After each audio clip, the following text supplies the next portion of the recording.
에사이서 장막 세 번째 우리 말씀인데요. 깨달음과 순종에 대해서 함께 묵상하며 은혜 받기를 원합니다. 여러분, 고난의 문제에서 예외되는 사람이 있을까요? 이 땅에 사는 사람들은 모두가 다 이 고난으로부터 제외되는 사람은 없다고 생각합니다. 질병에서부터 시작해서 실패, 좌절, 무능력, 절망, 우울, 죽음, 혹은 이혼, 낭망, 실망, 그리고 그 외에 다른 많은 문제들에 이르기까지 고난은 삶에 있어서 결코 반갑지 않은 하나의 현실입니다. 고난이 닥치지 않으리라는 보장은 아무에게도 없습니다.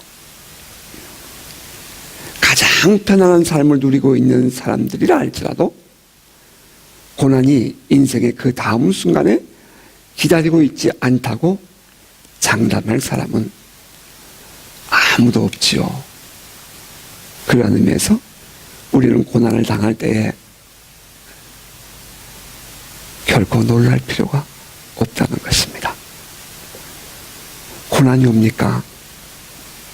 그것의 실체를 바르게 깨닫고 받아들이며 고난을 이겨내고 그것을 직면할 준비를 하는 것이 지혜입니다.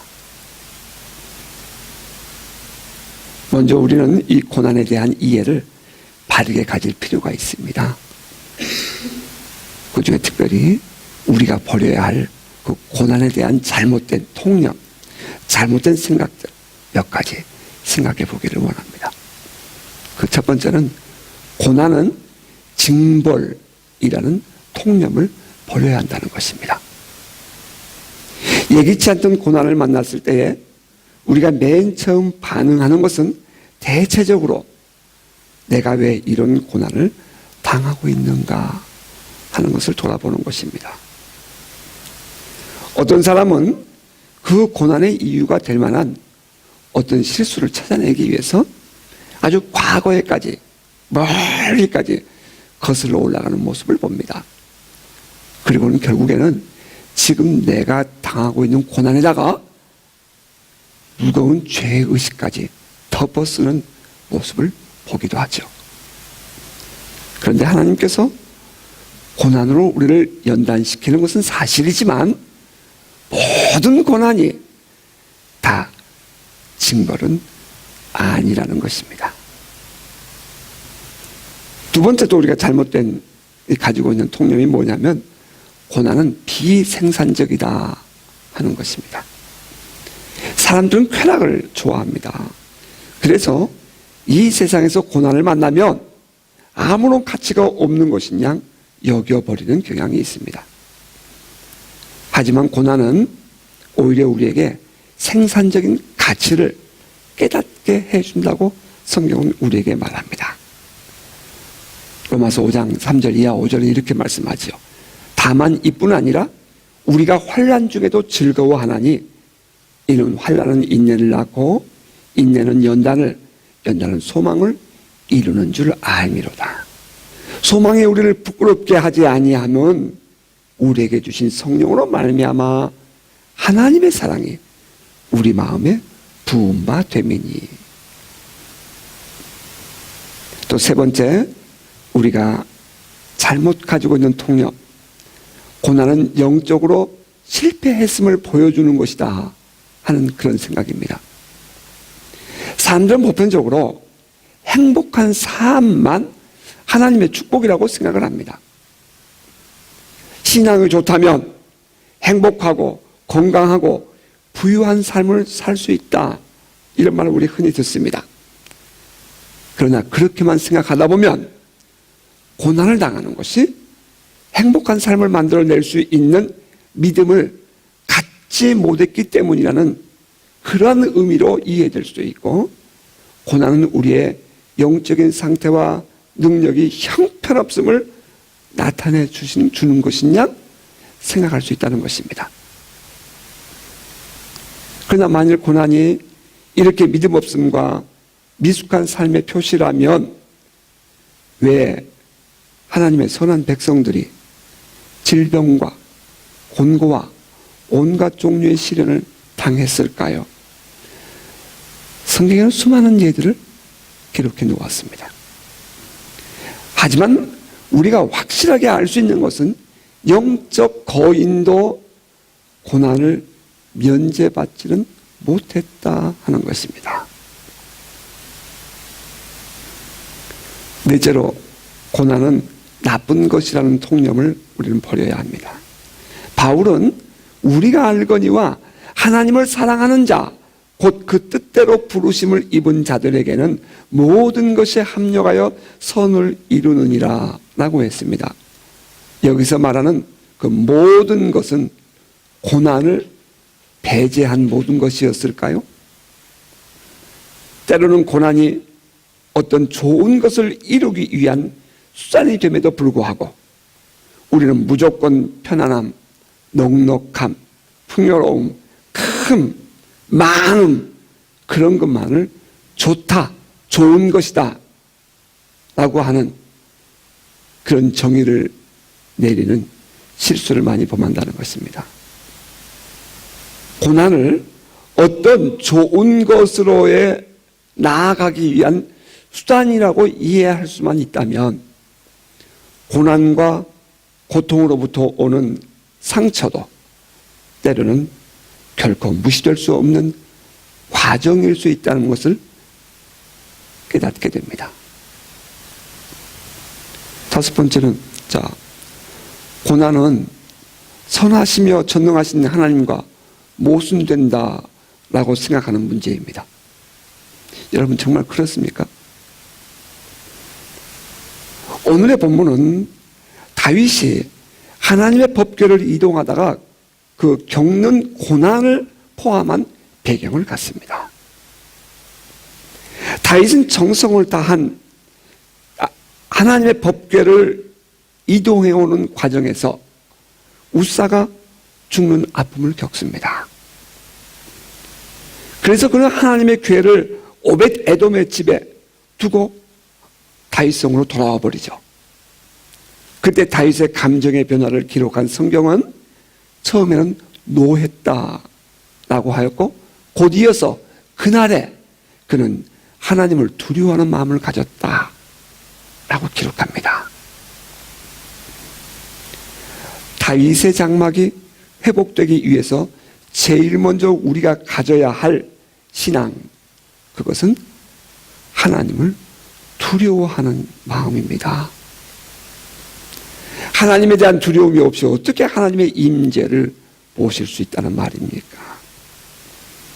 어느 시대를 막론하고 사단이 성도를 유혹하며 넘어지게 하는 제일 첫 번째 방법은 하나님을 두려워하지 않는 신앙을 갖게 하는 것입니다. 하나님을 사랑하고 하나님과 더 깊은 밀월의 관계를 갖는 것은 매우 중요합니다. 그래서 하나님을 향해 버릇 없어지는 일은 없어야 합니다. 다시 말하면 하나님의 영광을 손대고 하나님 무서운 줄 모르고 함부로 말하고 함부로 행동하는 것은 안 될 일이라 이 말입니다. 하나님처럼 되리라, 이 말이 최초로 이 하와를 넘어뜨렸을 때에 사단이 사용한 유혹이었잖아요. 다윗의 장막, 하나님의 임재를 모셔드리기 위해서 제일 먼저 가져야 할 신앙의 마음 자세, 그것은 하나님을 두려워하는 그 깨어나면서부터 시작되어야 합니다. 하나님의 궤를 모셔드리기 위해서 또 전제되어야 할 것은 회복과 갈망이었습니다. 하나님께서 오벳 에돔의 집에 복을 주셨다는 간증이 다윗의 마음을 움직였지요. 언제나 하나님의 선한 간증은 또 다른 상처를 받은 사람들에게 하나님에 대한 신앙을 회복해 하고 하나님을 향한 간절함을 갖게 해줍니다.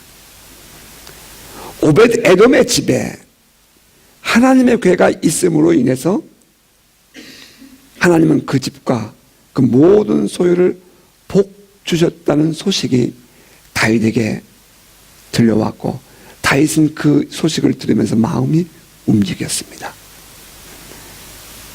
다시 하나님의 괴를 옮겨올 결단을 한 것입니다.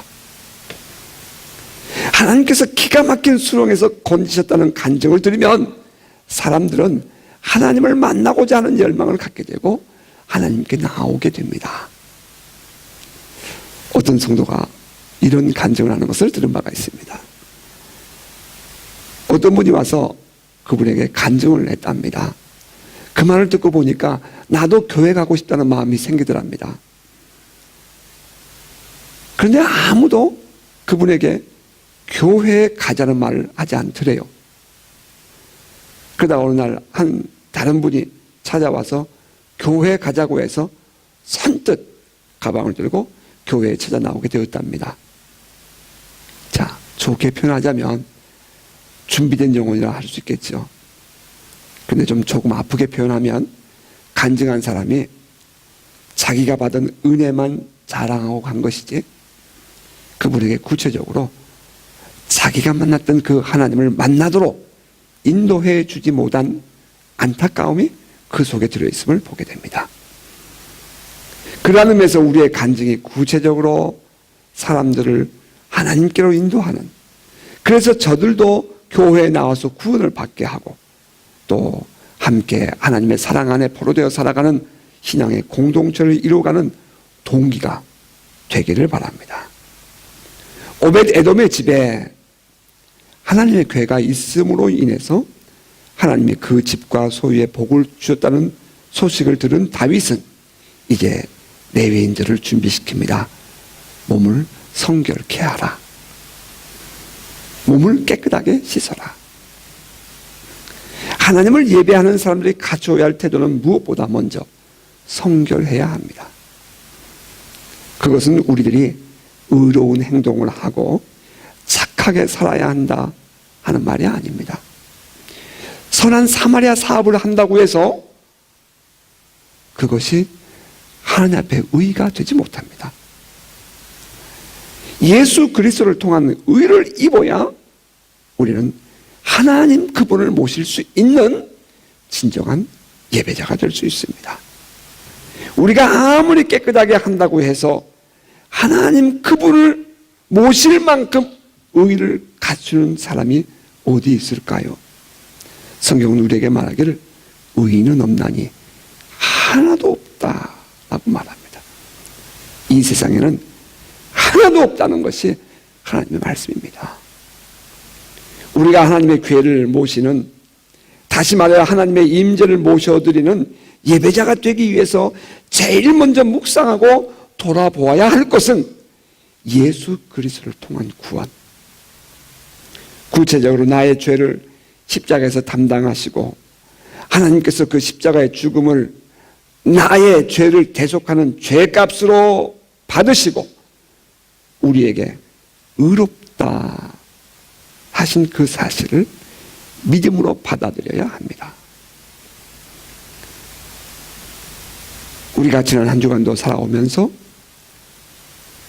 크고 작은 우리 안에 감추어진 혹은 드러난 많은 문제들을 우리는 이 아침에 안고 나왔습니다. 성경은 우리에게 용서하라 했습니다. 그런데 용서하지 못했으면 죄입니다. 마음에 미워하는 마음을 갖지 말라 했습니다. 그런데 마음에 미워하는 마음을 가졌으면 살인했습니다. 하나님께서 끊으라 했습니다. 그런데 그것을 못 끊었으면 그건 죄입니다. 그것은 가히 예수를 십자가에 못 박아 죽이지 않고서는 해결될 수 없는 우리의 문제입니다. 하나님께서 법을 만드셨습니다. 죄를 지은 사람은 죄값을 지불해야 용서받을 수 있다고.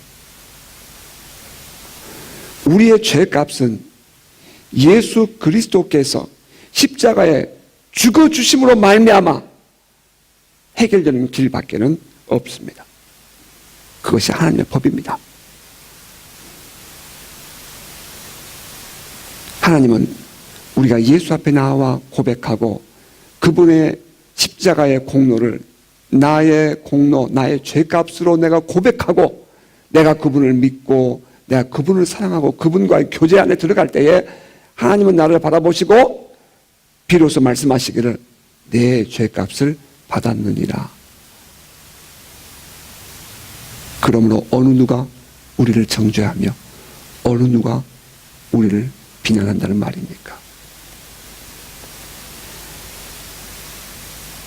비로소 이제 우리는 하나님의 임재, 바로 하나님 이분을 우리의 삶 속에 모시고 함께 더불어 살아갈 수 있는 하나님의 아들이 되었습니다.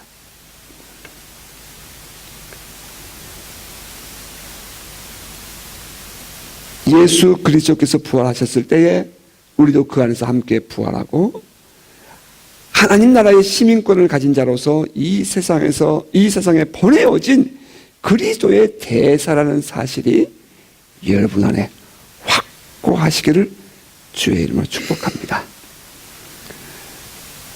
이때 비로소 우리는 하나님을 섬기는 참된 예배자가 될 수 있습니다. 그 어느 곳으로도 우리는 하나님을 섬길 자격을 갖지 못합니다.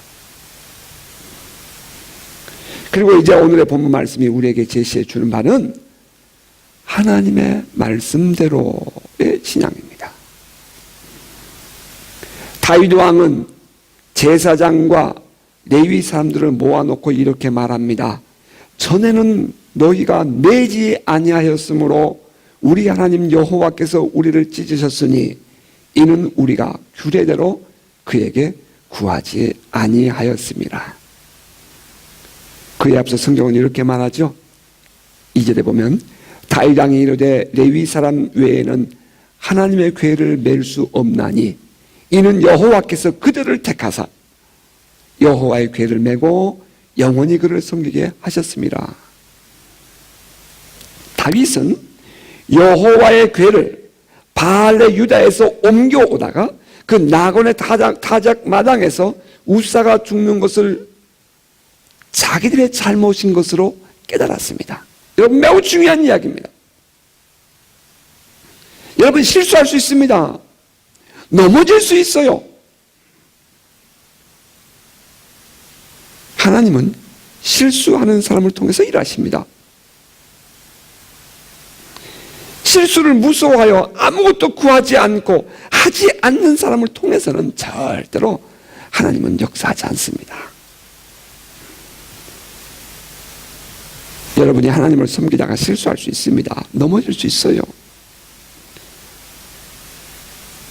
그것으로 말미암아 여러분 실패했다고 사람들이 비웃을 수도 있습니다. 조롱할 수도 있어요.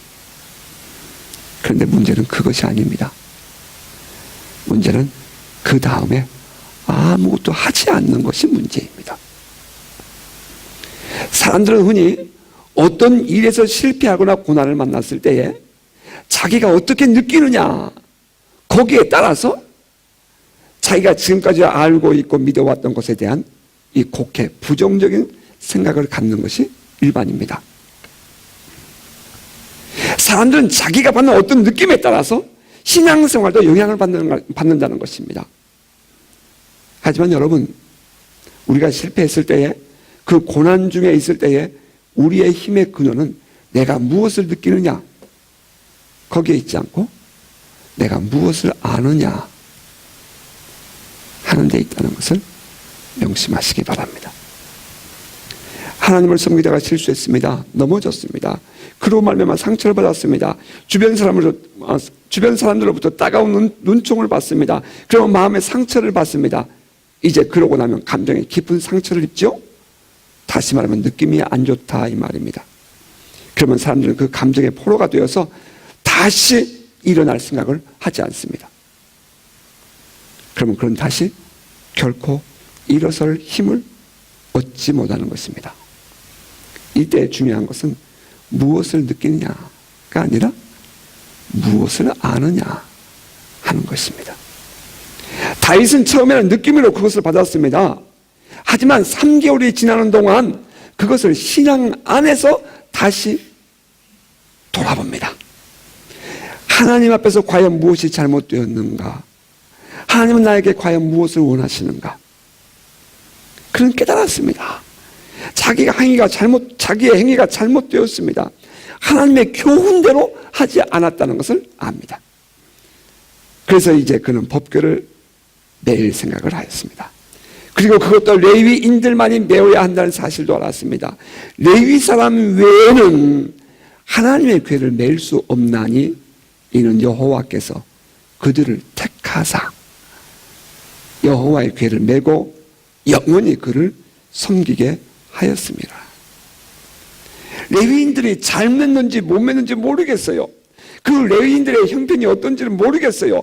레위인들이 아팠는지 안 아팠는지 모르겠어요. 레위인들이 지각을 했는지 안 했는지는 모르겠어요. 레위인들이 지식이 있는지 없는지는 모르겠어요. 레위인들이 불성실한지 성실한지는 모르겠어요. 단 하나, 레위인이라는 것, 하나님께서 택하셨다는 것 때문에 레위인이 법궤를 매도록 하나님이 규정을 만드셨습니다. 어쩌면 사람들은 저 사람 너무 불성실해. 저 사람 너무 지식이 없어. 저 사람은 뭔가 부족함이 있어. 그것 때문에 비판하고 정죄했을지도 모릅니다. 하지만 성경은 그 컨디션을 말하지 않습니다. 하나님의 택하심에 포커스가 있습니다. 전혀 너희가 매지 아니하였으므로 우리 하나님 여호와께서 우리를 찢으셨으니 이는 우리가 규례대로 그에게 구하지 아니하였습니다. 다윗은 알았습니다. 아하, 그렇구나. 하나님이 택하신 사람들이 있구나. 그리고 그들이 반드시 메어야 하는구나. 다윗은 하나님의 말씀을 깨달았습니다. 이제야 비로소 다윗은 하나님을 섬기는 법을 온 몸과 전 인격으로 받아들였습니다. 신앙은 하나님을 향한 열정이 중요합니다, 여러분. 물론 불과 같은 뜨거움이 있어야 합니다. 하지만 그것만큼이나 말씀을 바르게 아는 것도 중요합니다. 여러분, 스피드가 중요합니다. 하지만 법규를 모르고 스피드만 내면 반드시 사고가 나게 되어 있습니다. 궤도를 벗어난 기차는 빠르면 빠를수록 대형 사고만 날 뿐입니다. 하나님의 사랑이 중요합니다. 하지만 하나님의 의와 질서가 없는 사랑은 혼란만 초래할 뿐입니다. 여러분, 질서는 평화와 안정을 준다는 사실 아시죠? 하지만 무질서는 언제나 혼돈과 고통을 이야기합니다. 하나님을 사랑하는 열정으로 다윗은 하나님의 궤를 운반해 왔습니다. 하지만 하나님의 말씀과 규례를 따르지 않는 열정은 하나님의 분노를 사기에 충분했습니다. 성경은 이렇게 표현했지요. 하나님 여호와께서 우리를 찢으셨다.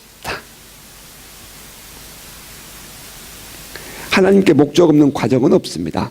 성도들에게 선한 결과라는 목적이 없는 고통은 있을 수 없습니다, 여러분.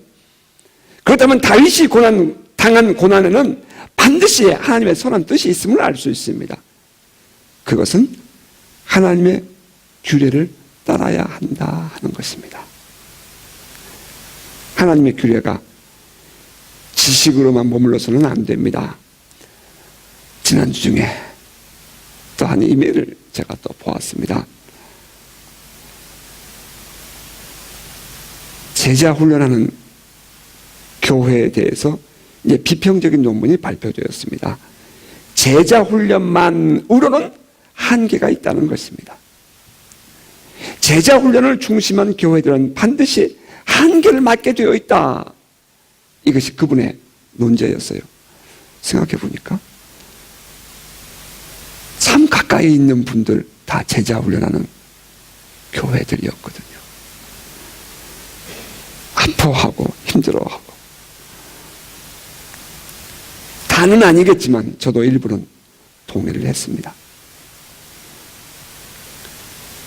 성경 공부를 중심한 제자훈련은 참된 제자훈련이 되지 못합니다. 성도들을 프로그램만으로 이끌려는 목회에 대한 성찰을 요구하는 글이었습니다. 삶이 없는 지식은 사람들을 교만하게 만든다 하는 것이 성경의 교훈입니다. 언제나 실천이 중요합니다.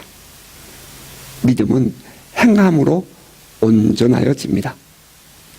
처음 다윗이 바알레 유다로 하나님의 궤를 옮기기 위하여 갔을 때에는 메어 오려고 갔습니다. 그는 이미 이 지식을 가지고 있었다 이 말입니다. 하지만 그는 그것을 실천하지 않았습니다.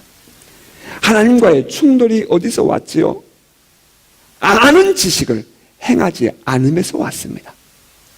우리는 우리의 예배가 왜 하나님께 상달되지 않으며 하나님의 임재를 경험하지 못하는지 돌아보아야 합니다. 다시 말하면 다윗의 장막이 왜 나의 예배에 회복되지 않는지를 돌아보아야 한다 이 말입니다. 우리는 수많은 실패한 예배자를 봅니다. 저들은 왜 하나님을 예배하다가 실패할까? 그것은 지나친 감정에 하나님을 말씀 안에서 인격적으로 섬기지 못하면서 오는 경우가 있습니다. 또 하나는 너무 지나친 지식 위주의 예배가 하나님을 만나는 그 경험의 삶을 오히려 막을 수도 있다는 것입니다. 그러한 의미에서 이제 다윗의 장막 세 번째 우리에게 주는 교훈은 하나님의 말씀을 깨닫고 그것을 순종해야 할 이유를 발견하는 것입니다. 오늘 당신이 만난 고난 속에선 하나님의 뜻이 있음을 인정하십니까? 오늘 지금 여러분이 살고 있는 지금의 여러분의 삶의 현장 속에 하나님의 뜻은 과연 무엇입니까? 하나님의 도우심이 절대적으로 필요한 이때에 하나님과 당신과의 사이를 내어서 그 하나님의 선하심을 누리지 못하게 하는 원인은 과연 무엇일까요? 혹시 하나님의 말씀에 대한 지식이 없어서 그런 것은 아닐까요? 아니면 혹시 정반대로 말씀을 알고도 행하지 않음에서 오는 것은 아닐런지요? 넘어질 수 있고 실패할 수 있습니다, 여러분. 하지만 넘어지고 실패했을 때에 그 이유를 깨닫고 돌아오는 것이 축복입니다. 느낌에 묶여서 주저앉아 있지 마십시오. 고난 중에도 우리를 회복해 하는 것은 아는 것, 암입니다. 로마서 5장 3절 4절 다시 읽어드립니다. 다만 이뿐 아니라 우리가 환난 중에도 즐거워하나니 이는 환난은 인내를, 인내는 연단을, 연단은 소망을 이루는 줄 알미라. 결국 환난이 소망을 이룬다는 사실을 알기 때문에 다시 소생할 힘을 갖는 것입니다. 야고보서 1장 2절 3절 4절은 이렇게 말씀하죠. 내 형제들아 너희가 여러 가지 시험을 당하거든 온전히 기쁘게 여기라. 아니 시험이 왔는데 어떻게 기쁘게 여깁니까? 말도 안 될 얘기죠. 고난이 왔는데 어떻게 이것이 즐거워요? 말도 안 될 얘기죠. 아니 지금 가정이 파탄이 났는데 뭐가 즐거워서 헤헤거리고 웃겠어요? 이건 말도 안 될 얘기예요. 그런데 성경은 이렇게 말해요. 이는 너희 믿음의 시련이 인내를 만들어내는 줄 너희가 알미라. 인내를 온전히 이루라. 이는 너희로 온전하고 구비하여 조금도 부족함이 없게 하려 함이라. 우리의 시련이 우리의 믿음을 키워주고 하나님 안에서 더 큰 은혜를 우리가 받게 하려는 하나님의 섭리가 있구나 하는 것을 깨닫고 알게 될 때 비로소 우리는 지금 내가 당하고 있는 이 고난도 감당해낼 수 있는 힘을 갖게 된다는 것입니다. 로마서 8장 28절 우리 주일학교 아이들이 자주 암송했죠. 어린아이들이. 우리가 알거니와 하나님을 사랑하는 자 곧 그 뜻대로 부르심을 입은 자들에게는 모든 것이 합력하여 선을 이루느니라. 우리가 알거니와, 다시 말하면 지금 고난도, 지금 역경도, 지금 꼬이고 아픔도, 그럼 또 이렇게 말할 수 있죠. 당신이 아파봐. 당신이 고난 당해봐. 제가 그래서 종종 그런 말 하잖아요.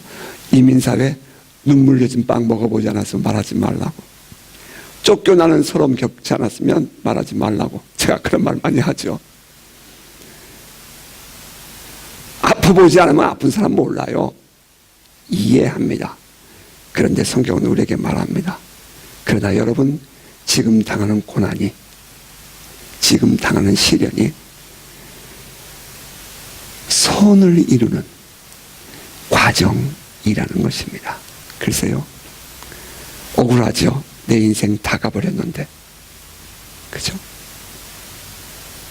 그럴 때가, 그런 마음이 들 때가 있어요. 내 인생 다 가버렸는데 억울할 때가 있어요. 그럼에도 불구하고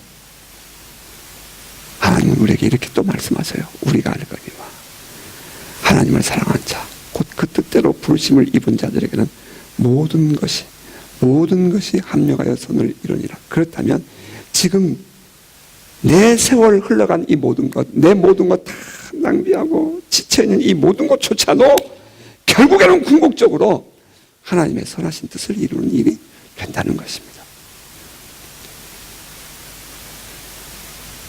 다윗이 하나님의 궤를 메워오고자 하는 노력은 결코 실패하지 않았습니다. 왠지 아십니까? 지금 그는 하나님의 궤를 계속해서 운반해 오는 과정 중에 있기 때문입니다.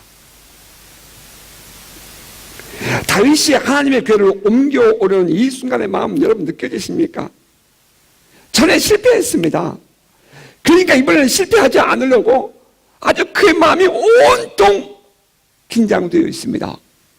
하나님의 마음에 합하기 위해서, 하나님과의 사귐의 깊이를 더하기 위해서 내가 사랑하는 그분의 마음에 쏙 들고 싶어서 그는 지금 온통 사로잡혀 있습니다. 사랑에 포로되어 있는 다윗. 넘어질 수 있고요, 실패할 수 있었습니다. 그러나 그것이 끝이 아니었습니다. 여러분, 지금 여러분이 살고 있는 여러분의 삶의 환경에서 넘어질 수 있고 실패할 수 있었습니다. 인정합니다. 여러분이 여기 그대로 앉아 계시면, 그대로 그 자리에 머물러 있으면 여러분 진짜 실패자가 되는 것입니다. 다시 주의 말씀 앞에 내 자신을 내어놓고 그 말씀이 내게 주신 그 말씀을 나의 말씀으로 바꿔, 나의 인격으로 바꿔 하나님의 은혜 안에 더 깊이, 그래서 내 모든 인생을 주님께 맡기며 살아가는 복된 성도가 되시기를 주의 이름으로 축복합니다. 다윗은 그 과정 속에서 깊은 성찰을 합니다. 그리고 사역자들과 함께 깨달은 하나님의 말씀을 나누었습니다. 그리고 모든 사역자들은 그의 말에 순종합니다. 하나님의 궤를 매일 사역자들도 두려움이 있었을 것임에 틀림없습니다. 왜? 얼마 전에 3개월 전에 법궤로 옮겨오다가 죽었거든요. 울사가 말입니다. 하지만 이제 그들은 담대해집니다. 왜냐하면 하나님의 말씀이 그렇게 되어 있기 때문입니다. 이젠 자기들이 이 법궤를 매야 한다는 사실을 그들이 알았기 때문입니다. 이제부터의 문제는 함께하는 동역자들이 말씀에 순종하느냐 그렇지 않느냐에 달려 있습니다. 순종할 때의 기적이 일어납니다. 수많은 기적을 체험할 때마다 반복적으로 경험되는 것이 있습니다. 그것은 기적은 말씀을 그대로 믿고 순종할 때에 일어난다 하는 것입니다. 순종은 그냥 그대로 받아들이는 것입니다. 제가 이렇게 말씀드리면 또 어떤 분들은 분노하는 분들이 계실지 모르겠습니다. 하지만 어쩔 수 없습니다. 기적의 주인공은 언제나 순종하는 사람들 속에서 나타났습니다. 자기 마음에 좋은 대로 행하고 하나님 말씀에 불순종했던 사울 왕을 향한 사무엘의 말씀은 지음했습니다. 사무엘이 이르되 여호와께서 번제와 다른 제사를 그의 목소리를 청종하는 것을 좋아하심같이 좋아하시겠나이까? 순종이 제사보다 낫고 듣는 것이 순양의 기름보다 나으니 이는 고욕하는 것은 점치는 죄와 같고 완고한 것은 사신 우상에게 절하는 죄와 같음이라. 왕이 여호와의 말씀을 버렸으므로 여호와께서도 왕을 버려 왕이 되지 못하게 하셨나이다 하니. 여러분, 순종하는 마음은 언제나 부드러움을 줍니다. 순종하는 행동은 언제나 기쁨을 주어요. 순종할 때에 하나님의 나라가 흘러들어오고 하나님의 나라가 흘러나갑니다. 하나님을 향한 예배는 순종할 때에 은혜가 넘치고 감격이 있는 산제사가 될 수 있습니다. 순종한 예배자가 되시기를 바랍니다. 성경은 이렇게 말합니다. 이에 제사장과 레위 사람들이 이스라엘 하나님 여호와의 궤를 메고 올라가려 하여 몸을 성결하게 하고, 모세가 여호와의 말씀을 따라 명령한 대로 레위 자손이 채 하나님의 궤를 꿰어 어깨에 매니라.